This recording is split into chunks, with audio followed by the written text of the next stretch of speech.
Hallo Leute, schön, dass ihr wieder mit dabei seid. Ja, einige von euch haben mir geschrieben und hatten die Bitte, dass ich doch mal wieder ein aktuelles Video zu Protopirate für den Flipper Zero mache. Nichts lieber als das, denn wir werden uns heute mit Protopirate und den Änderungen zum letzten Video beschäftigen.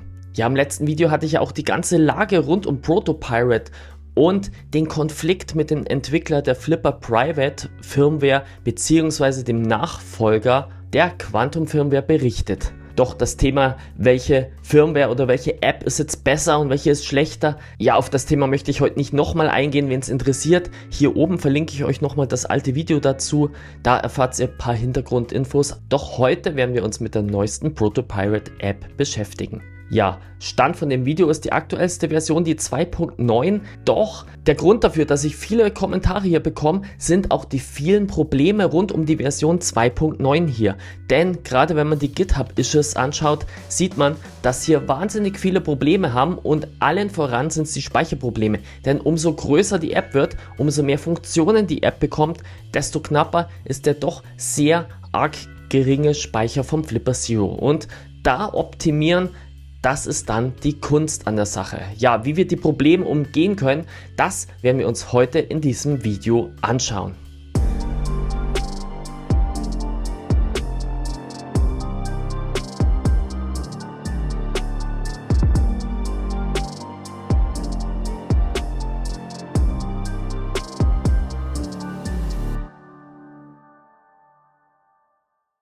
Ja, wie bereits gesagt, heute schauen wir uns die Protopirate 2.9 Version an.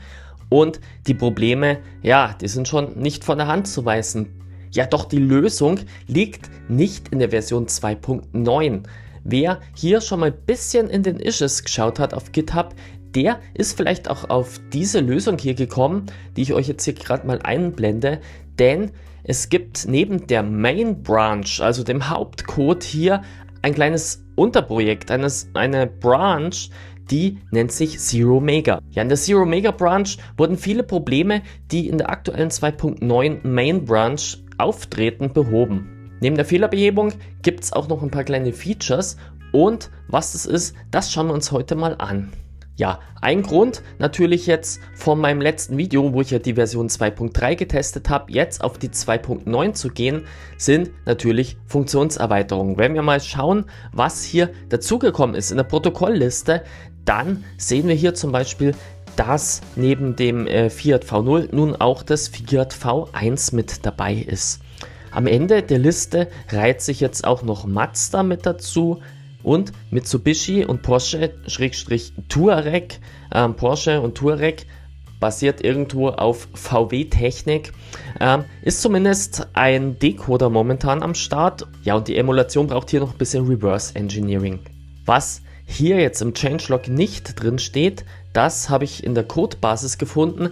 Ja, in der Codebasis sind bereits die Protokolle für Chrysler, für Honda und für Land Rover zu finden. Also 3 weitere Modelle, die hier in der README-Dokumentation immer noch fehlen. Ja, ich habe mir die Zero Mega Branch angeschaut und habe mir die Protopirate App auf Basis der Zero Mega Branch gebaut. Ja, ein wichtiger Punkt, was ihr beachten müsst, die Main Branch ist die aktuellste Version, die 2.9. In der Zero Mega Branch ist die aktuelle Version 2.6. Lasst euch aber davon bitte nicht irritieren, denn die 2.6 aus der Zero Mega Branch ist im Prinzip wie die 2.9 vom Entwicklungsstand plus Bugfixes. Also mein Tipp, statt der 2.9 und sich hier mit riesigen Problemen rumschlagen, kompiliert euch die Version 2.6 der Zero Mega Branch. Und ja, und genau diese 2.6 Version werden wir uns jetzt hier mal direkt live mit dem Flipper Zero und meinem Testkey anschauen.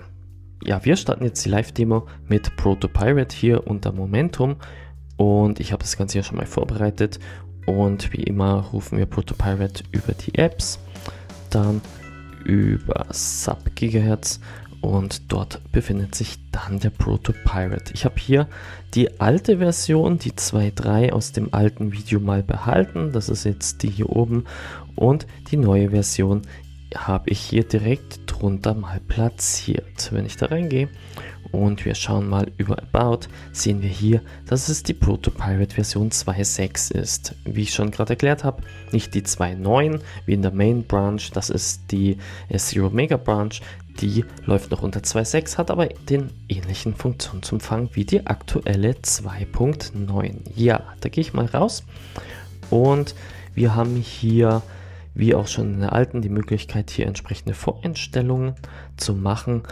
Ich habe hier immer die VW-Frequenz voreingestellt für 3439 und wenn ich unter Receive reingehe, startet er auch hier mit der entsprechenden Frequenz intern, weil ich habe hier nicht mein Erweiterungsboard mit dabei. Das kann natürlich hier zur Sendeverstärkung jederzeit genutzt werden. Hier links kann ich auch nochmal in die Konfiguration rein. Das ist alles nichts Neues. Da kann ich noch ein bisschen Feintuning machen, je nachdem, welches Protokoll ich hier gerade analysieren möchte. Ich habe meinen Testkey hier mit dabei und dass das Ganze auch in der aktuellen Protopirate-Version hier funktioniert, sehen wir. Ich drücke hier einfach mal drauf und wir haben hier wieder den bekannten VW-Schlüssel. Ich gehe da mal drauf und was bei vielen schon Probleme macht, ist, wenn ich hier zum Beispiel direkt die Emulation starte und ich gehe hier direkt in die Emulation, da haben viele schon die Memory-Probleme. Ja, in meiner Version hier ist das Ganze über eine Anpassung der Konfiguration beim Kompilieren schon korrigiert. Ja, ich gehe jetzt hier zurück und was auch neu ist, wenn ich hier mit Save reingehe, er fragt mich jetzt hier auch direkt, wie möchte ich das Ding nennen. Das war früher anders. Er hat hier einfach fix den Namen durchnummeriert und ich könnte jetzt hier das Ganze benennen. Ich mache mir jetzt hier mit die 26 hinten nach in Anspielung auf die Version 2.6, die wir hier nutzen und speichere das Ganze dann ab. Ja, was ist hier noch zum Sagen? Nein, bevor ich hier rausgehe. Eine wesentliche Änderung ist, wir können hier nur noch 10 Samples entsprechend speichern. Ich denke, das ist aber in der Praxis wirklich genug. Davor waren es 20. Ist halt eine der Funktionen hier, um etwas speicherärmer hier unterwegs zu sein. Denn, wie gesagt, GitHub-Issues sind gefüllt mit Speicherproblemen und die wollen wir natürlich hier beim besten Willen nicht haben. Ich gehe jetzt hier mal raus und unter die Saved Captures und ich springe jetzt hier mal ganz runter. Da haben wir auch den VG26, den wir gerade gespeichert haben. An dieser Stelle eine kurze Unterbrechung. Sorry. Ja, wenn dir meine Videos gefallen und du meine Arbeit im Bereich IT-Security unterstützen willst, dann solltest du Kanalmitglied werden. Ja, mit einem kleinen monatlichen Beitrag hilfst du mir hier bereits schon, weiter Beiträge zur Schulung, zur Awareness und zur IT-Sicherheitsforschung zu produzieren. Den Button zur Kanalmitgliedschaft findest du hier direkt unter dem Video und ich würde mich freuen, dich als Kanalmitglied willkommen zu heißen. Ja, und du möchtest meine Arbeit unterstützen, möchtest aber nicht gleich Mitglied werden, dann sag einfach mit einem Super Thanks Danke. Dadurch kannst du mir auch einmalig was zurückgeben, wenn dir irgendein Beitrag besonders gut gefallen hat. Ich freue mich auf jeden Fall über jeden von euch. Vielen Dank für deinen Support, doch jetzt zurück. Da kann ich reingehen, da sehen wir hier auch nochmal die ganzen Daten dazu und über die Emulation kann ich auch hier entsprechend das Ganze senden. Log, Unlog, Boot. Geht jetzt normalerweise nicht bei VW, die haben keinen wie im amerikanischen Raum, dass ich das Auto fernstarten kann. Weiß gar nicht, ich glaube, das ist in der EU auch gar nicht erlaubt. Ja, wir haben hier auch die Diskussion mit FSD beim Tesla. Ich weiß jetzt wirklich nicht, ob es Autos gibt, die ich hier mit Fernbedienung wirklich den Motor anlassen könnte. Ja, auf jeden Fall, das funktioniert hier alles wunderbar und er setzt den Counter auch entsprechend richtig durch. Ja, wunderbar. Ein Punkt, den ihr auch noch in Kommentaren angesprochen habt, ist dann das Thema Subdecode. Auch Subdecode ist standardmäßig normal nicht mit drin. Das habe ich jetzt hier auch mal aktiviert und dass das auch noch funktioniert. Das möchte ich auch noch mal in der Live-Demo hier zeigen. Ich habe hier meine Vehicles und ja, was nehme ich mal? Ich bleibe einfach Volkswagen treu und nehme hier einfach die Golf 4 Sub. Und da schauen wir mal, wie das jetzt ausschaut. Die Animation wurde hier etwas verändert. Wir sehen jetzt hier unten, wie die Samples durchgesucht werden. Ihr findet hier wieder die ganzen Samples und dann sehen wir hier im Ergebnis die Befehle, die er hier gefunden hat. Gehen wir mal in den ersten rein. Das sehen wir das Ganze auch. Das ist hier der Lock-Button von dem Golf. Hier kann ich nicht direkt emulieren. Ich muss es mir erst speichern. Ja, da fragt er mich jetzt dummerweise nicht nach dem Dateinamen. Und wenn wir unter die Saved Captures gehen, dann ist es hier als 15. jetzt mit dazu. Also da haben wir noch mehr oder weniger einen kleinen Bug, weil auch an der Stelle bei Subdecode sollte eigentlich fragen, wie möchte ich das Ding nennen. Ja, und da haben wir hier auch wieder unseren Key, den wir gerade aus den Subdecode extrahiert haben. Ja, zum Löschen gibt es jetzt hier auch die Möglichkeit, das direkt gleich zum Löschen. Das zeige ich euch jetzt hier auch nochmal. Ich gehe auf Delete.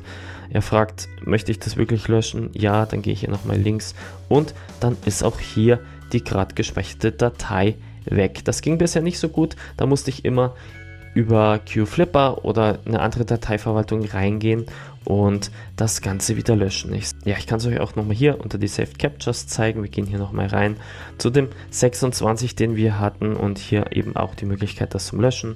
Ich bestätige und schon ist das Ganze wieder weg. Ja, schaut ganz gut aus, nicht einmal abgestürzt. Es ist, wie gesagt, hier die Version 2.6 der Zero Mega Branch auf Stand eigentlich der aktuellen Version 2.9 von Protopirate. Ja, ihr habt es gesehen, es muss nicht unbedingt die Version 2.9 sein, auch die Version 2.6 der Zero Mega Branch bietet hier schon richtigen Erfolg und ihr habt es auch gesehen, die ganzen Speicherprobleme sind mit ein paar Anpassungen doch ganz gut gelöst. Ja, wem es interessiert, was ihr hier im Code noch anpassen müsst und worauf ihr achten wollt, wenn ihr den aktuellsten Protopirate in der Zero Mega Branch kompilieren wollt, dann schaut in dieses Video hier oben, was ich exklusiv für Kanalmitglieder zur Verfügung stelle.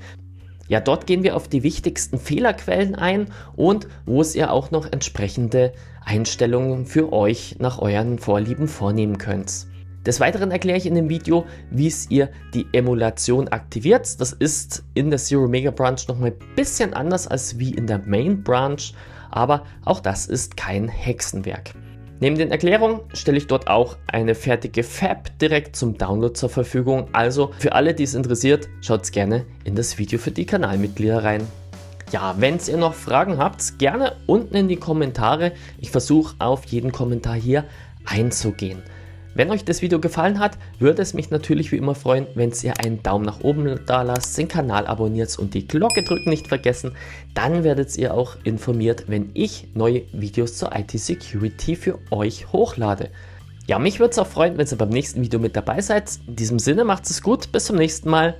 Ciao, euer Raik.